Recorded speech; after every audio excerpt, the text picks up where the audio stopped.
So about 6 months ago, I set out on a journey to start mining cryptocurrencies and experience it firsthand. What was all the hype about?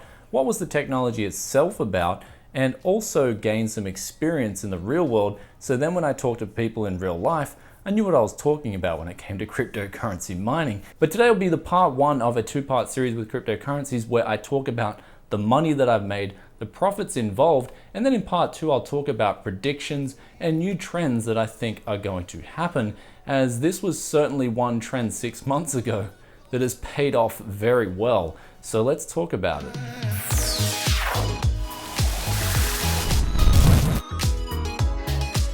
Welcome back to Tech Yes City, and obviously the big question on your mind is how has it been? And the answer has been it's actually been too good.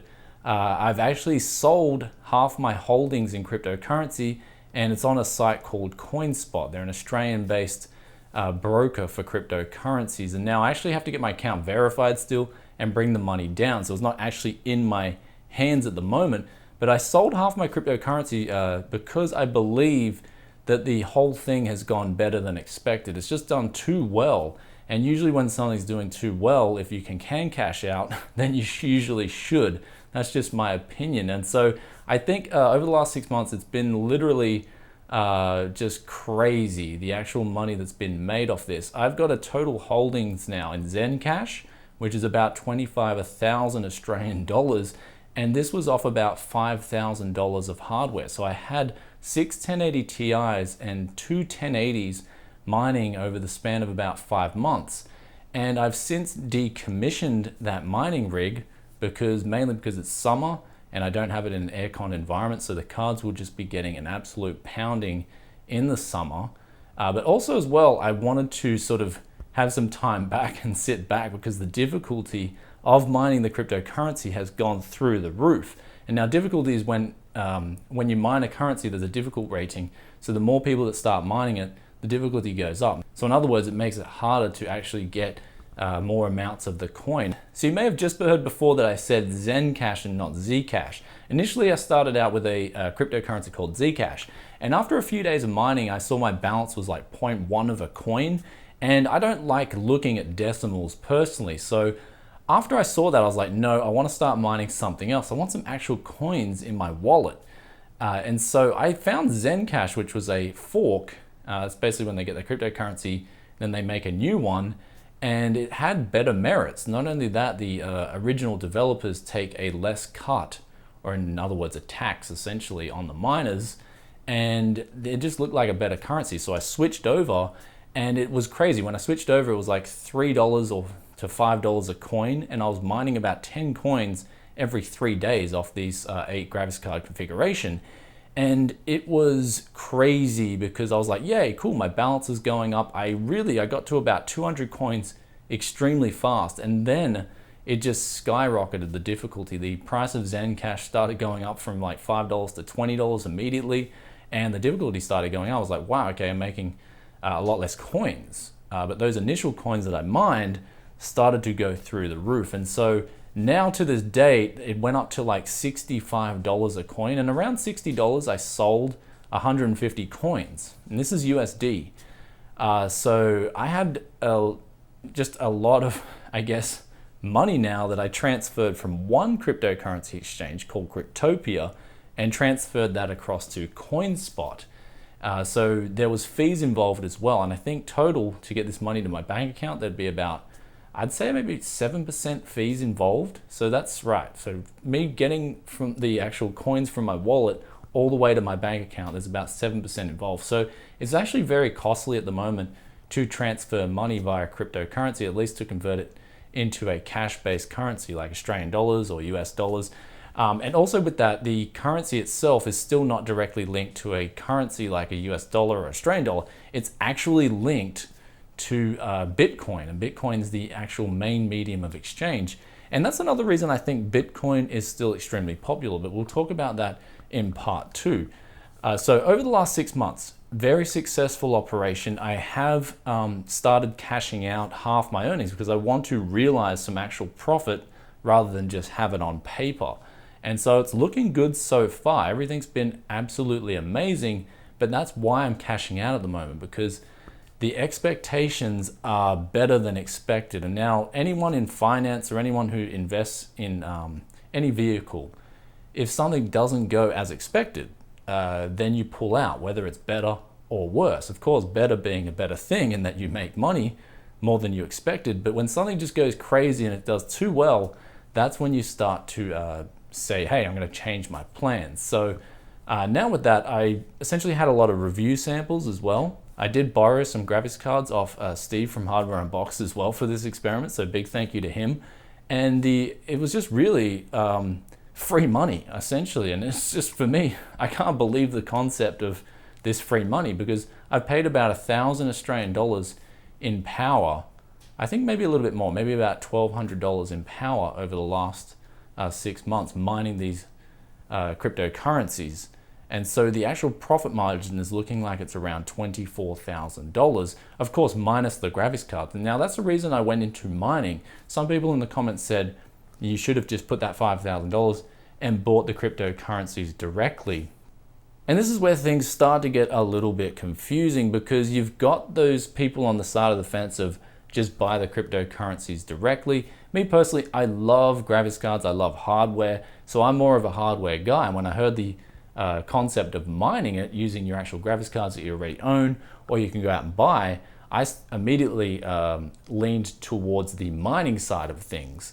And so with the mining side of things, it's a little bit slower. You're not going to obviously get, say for instance, if I put $5,000 into a $3 Zencash, I would have made a lot more money, but I still would have had to have gone through exchanges, lost money in fees, and with that as well, you put yourself at risk of losing money, like the Mt. Gox exchange. At least with the mining operation, you can get the mining via a pool, put that balance directly into your cryptocurrency wallet, and then send it to an exchange slowly and cash out over time. So there's less risk involved, I believe, in actually mining the cryptocurrencies versus buying them directly. So, and one more thing to add on top of that too, if you go with mining, which is what I did, in my opinion, there's almost 0% risk, because you've got the hardware there, which are gaming graphics cards, which you can turn around and then sell to a gamer. And you can usually sell it at least a little bit under retail, especially if it's a hot graphics card like a 1080 or a 1080 Ti. In some cases, you can even make a lot more money. And now that's why I initially got into this cryptocurrency experiment, because I was selling my AMD graphics cards because they were just so overpriced. I was like, damn, you could have bought one of these for $300 a few months ago, Australian dollars, and then sold it for 600 Australian dollars. So you could have made money for gaming. So the cryptocurrency market has definitely inflated the prices of graphics cards, but it's also created a whole new market itself. And one thing I will add on top of this, so we're going like on crazy tangents in this video, is that personally I wouldn't buy the graphics cards with no display outs, because if the mining thing goes belly up, then you can't really sell that graphics card. That card is essentially worthless to a gamer if it's got no display outs, unless of course you SLI one, but you're going to need one with a display out. So very weird concept with the graphics cards that don't have any display outs. Yes, they'll come in a little bit cheaper, but they're absolutely worthless to gamers in a lot of cases. So I of course would believe if you were doing a cryptocurrency mining rig, I'd just buy the actual normal cards with display outs. Of course, there's that argument of this has inflated the price of graphics cards. It's stopping gamers from getting a graphics card, but of course there is the used price performance market out there. It's very healthy at the moment. That's why I don't mind the cryptocurrency thing a whole lot. I've looked at it, I've stood back, and I've said, hey, you can go out and get a GTX 780 for like $100 US, and that thing will absolutely own in graphics for video games. So if you're on a budget, you can definitely get into PC gaming. So there's the whole cryptocurrency thing done. That's how much I've made. I came out of this with 310 Zen coins, and honestly, it's just crazy how much this whole cryptocurrency boom thing has inflated. Recently, there's been a crash where it's gone down 30%. People were talking to me. I've got friends in real life who were like telling me about Ripple. And I'm like, dude, whoa, like you're investing in cryptocurrencies? I never even knew. And they're like, yeah, I bought some Ripple. It's gone from 30 cents to $3. And I'm just like, well, why don't you sell it? That's a lot of money. That's 1,000%. So when you look at the actual percentage gains, they're ridiculous. I think in the last 6 months, this vehicle of investment I've done with cryptocurrencies and this whole experiment has been quite literally like 600% in 6 months, which would be like a 1200% ROI, return on investment. It's been absolute stupidity, to say the least. So in terms of how much money has been made, it's been crazy. Even though I haven't made much, there's guys out there who are making an absolute killing off cryptocurrencies. But for me, I'm really happy because this money is going all back into that new studio. It's just, it'll be able to pay off upgrades, money that I borrowed. I won't have to borrow that. I just have to pay that all back. So the whole studio is going to be complete. I may even have a deposit now for a car upgrade as well. So the whole cryptocurrency thing for me, it's like, why don't I hold on to it? It's like, no, I could really use that money at the moment and utilize it for the health of Tech Yes City. But anyway, guys, that's the profit thing aside. In this case, the trend definitely was your friend. Always look for trends, and if you can identify them early and you think they're going to be a success, then definitely jump on them. This has given me a lot more confidence in terms of investing, whereas opposed to 2008, when I started investing, I lost all my money, and that's something I've never really spoken about on the channel. So I have have learned a lot, not lost, sorry, have learned a lot in the past 10 years of my life, and I'm applying that knowledge now in 2018 finally to start getting back into investing on the side. Also, another thing I learned with the mining cards themselves is for 1080 Ti's, you want to set them at about 80% TDP rating. That'll reduce the power consumption, and set the fans to 100%. Also for the 1080s, they can drop down to like 70% TDP, and that's a really good sweet spot for them. I found both these cards were really good for the Zcash or the Zencash. They're I think they're like the same algorithm, so they'll work well on any NVIDIA graphics card, and they'll be very efficient on NVIDIA graphics cards.